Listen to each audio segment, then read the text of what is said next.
Tää on tarina yhdestä miehestä, jota naiset ei saa mielestään. Jos et vielä tiedä hänen nimeään, hän on Macho Fantastico. Nimeltään mies on mysteeri ja systeemi on se, et hameväki hysteerinen häntä piirittää mihin ikin meneekään. Hän kyyneleet jälkeensä jättää. Bitches.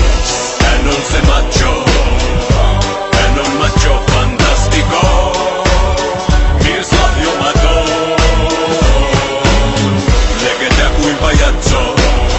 Maailman mahtavin mies varmasti on. Vastustamaton.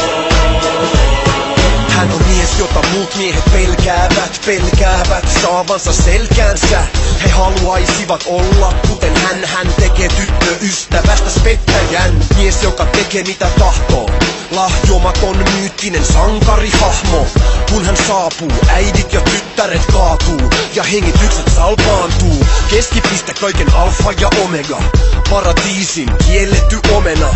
Varo tyttö, et ittees riko, terveisin Macho Fantastico. Hän on se macho.